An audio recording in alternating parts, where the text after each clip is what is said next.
Assalamualaikum warahmatullahi wabarakatuh.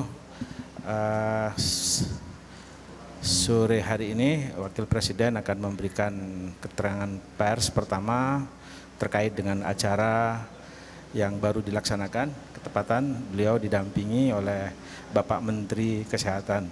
Nanti kalau ada hal-hal yang lain di luar tema ini juga bisa ditanyakan. Silakan Pak Presiden. Assalamualaikum warahmatullahi wabarakatuh.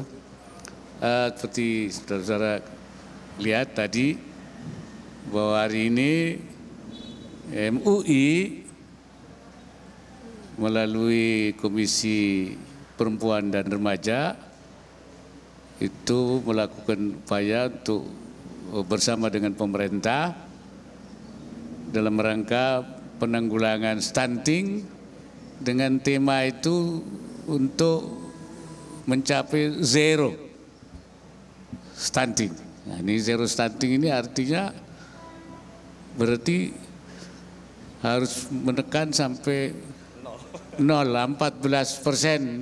Padahal kita baru sampai di sini, pemerintah baru mencanangkan 14% 2024. Tapi hari ini komitmen para perempuan sudah kepada zero stunting.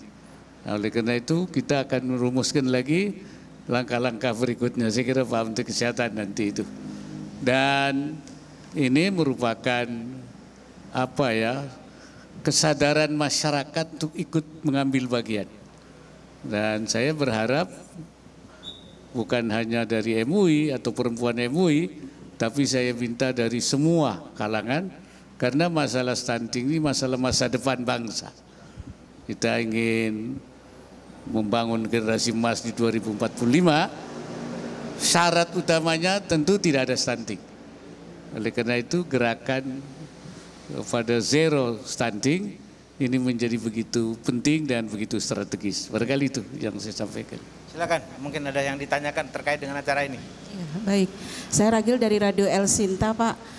Pak, selama ini Bapak melihat bagaimana kontribusi dari perempuan MUI, apakah sudah maksimal dalam kontribusi untuk mengatasi penanggulangan stunting? Apakah selama ini ada konsep-konsep tersendiri terkait dengan agama atau hal apa yang bisa lebih cepat untuk menangani stunting? Dan yang kedua, sekarang kan tahun target 14%. Ya.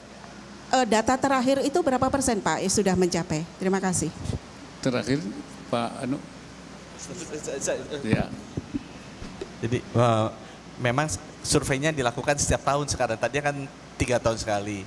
Angka yang sekarang sedang kita finalisasi sedikit lagi Bu, karena ada beberapa anomali yang naiknya tinggi atau turunnya tinggi. Mudah-mudahan nanti di akhir bulan Februari ini sudah kita bisa announce. Tapi kita masih memfinalkan angka pastinya berapa. Yang terakhir survei 2 tahun yang lalu itu 21,6%. Nanti ya survei tahun lalu itu 2 tahun yang lalu kan di announce-nya di awal tahun 2023. Itu angkanya 21,6%. Nah di 2024 nanti tunggu sekitar sebulan lagi lah angkanya akan kita keluarkan.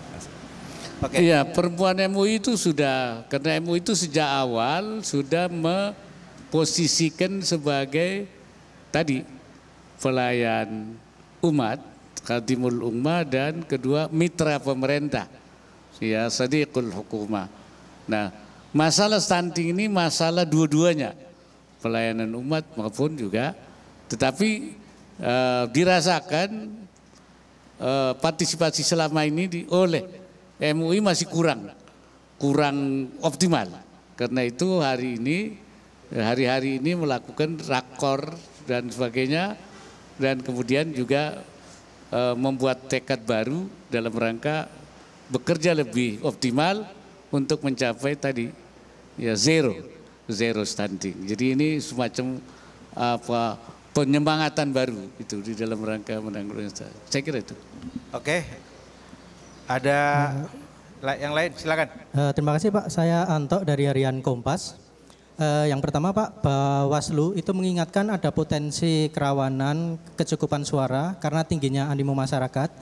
Jadi kertas suara. Jadi kalau untuk yang di cadangan surat suara itu hanya 2% di DPT. Itu kalau nanti yang masuk daftar pemilih khususnya itu tinggi, itu nanti dikhawatirkan ada kekacauan ketika di TPS itu tidak mencukupi. Kemudian tanggapan Pak Bapes seperti apa? Kemudian ini Pak, belakangan ini kan kemarin itu ada film Dirty Vote, itu memantik perhatian publik yang cukup besar, yang intinya menyampaikan adanya penggunaan instrumen kekuasaan untuk memenangi pemilu. Itu tanggapan Pak Bapres semacam apa ya Pak? Terima kasih. Pertama ya soal kertas suara, saya sih berharap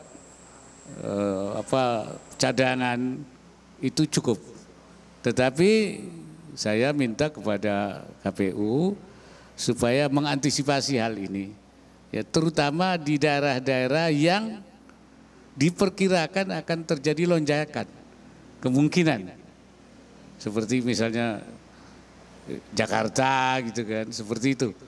Oleh karena itu mungkin perlu disiapkan ya, dan selain dari 2% yang sudah ada, untuk daerah-daerah tertentu mungkin disiapkan lebih besar lagi, supaya jangan sampai nanti terjadi kekurangan surat suara. Barangkali itu yang masalah yang saya kira itu dinamika dari politik kita.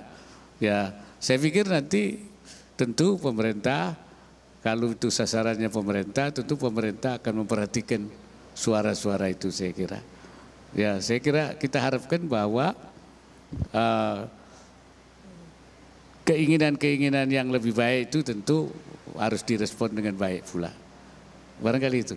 Yang penting pemilu ini berjalan dengan baik dan juga tidak terjadi hal-hal yang kita khawatirkan, terutama jangan sampai terjadi perpecahan di masyarakat kita atau juga karena adanya pemilu kemudian terjadi permusuhan. Nah, itu saya kira justru kita ingin bahwa pemilu itu akan menambah kebaikan, memperbaiki keadaan, jangan sampai pemilu justru menimbulkan masalah yang membawa kemunduran kita karena adanya permusuhan antara satu dengan yang lain. Barangkali itu. Ya. Ya. Oke, ya, terakhir ada, silakan. Izin terakhir. Pak, Nadia Pak dari kumparan.com, ini masih ada kaitannya dengan tadi soal film Dirty Vote itu kan film itu sedikit seperti mengungkap dalam tanda kutip dugaan-dugaan kecurangan pemilu. Nah kalau dari Abah sendiri mungkin ada semacam himbauan kepada KPU dan Bawaslu bagaimana caranya supaya tidak ada kecurangan di pemilu ini khususnya nanti di TPS-TPS karena biasanya kan kecurangan itu kan dimulainya itu dari TPS. Bagaimana KPU dan Bawaslu memainkan perannya untuk mengawasi itu. Sama nanti Abah tanggal 14 bakal nyoblosnya di TPS mana, Abah? Terima kasih. Ya saya kira semua pihak ya harus menjaga supaya pemilu ini berjalan dengan baik, jurdil ya. Dan di TPS-TPS kan sudah ada pelaksana, kemudian ada juga saksi-saksi dan semua ikut mengawasi. Saya kira mudah-mudahan tidak terjadi ya ketidakjujuran itu, mudah-mudahan tidak terjadi. Saya kira harapan kita semua begitu supaya pemilu ini berjalan dengan lancar ya. Saya kira itu. Izin Bah, terakhir saya Akbar dari Bisnis Indonesia, mengingat Rabu besok kita udah mulai melakukan pencoblosan. Oh ya, sebentar tadi saya nanti nyoblosnya di Cimanggis ya, di sana ya, di tempat saya ya. Ya, saya belum hafal itu TPS-nya nomornya ya, silakan. Pertanyaan udah terjawab sih, Bah. Pengen nanya terkait itu pencoblosan, Abah akan melakukan pencoblosan di mana dan kira-kira pukul berapa, dan untuk imbauan kepada masyarakat nanti untuk menyoblos pada tanggal 14 besok. Dan kedua mengenai Bulog sih, Bah. Mengenai Bulog memastikan bahwa penyaluran bantuan pangan akan dilanjutkan pada 15 Februari. Sedangkan saat ini kita sedang mengalami kelangkaan beras. Kalau misal dari pemerintah sendiri skemanya akan seperti apa? Saya kira beras itu menurut yang saya tahu di Bulog itu ada sekitar 800 ton ya.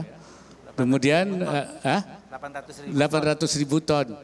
Kemudian yang sedang dalam perjalanan mungkin beberapa impor masuk itu 400.000. Jadi kira-kira stok kita sebentar lagi itu mencapai 1,2 ton ya. Oleh karena itu saya minta memang ini supaya segera digelontorkan kepada masyarakat supaya tidak ada misalnya kekurangan beras di masyarakat dan juga untuk menekan harga jangan sampai harganya tinggi. Itu kita harapkan begitu dan kita meminta kepada pihak Bulog untuk segera digelontorkan ya supaya artinya karena barangnya ada, karena itu kalau tidak digelontorkan kan kemudian di pasaran menjadi tidak ada. Nah, ini supaya teratasi. Kedua, sekaligus menekan harga jangan sampai tinggi. Saya kira itu. Oke, terima kasih. Assalamualaikum warahmatullahi wabarakatuh.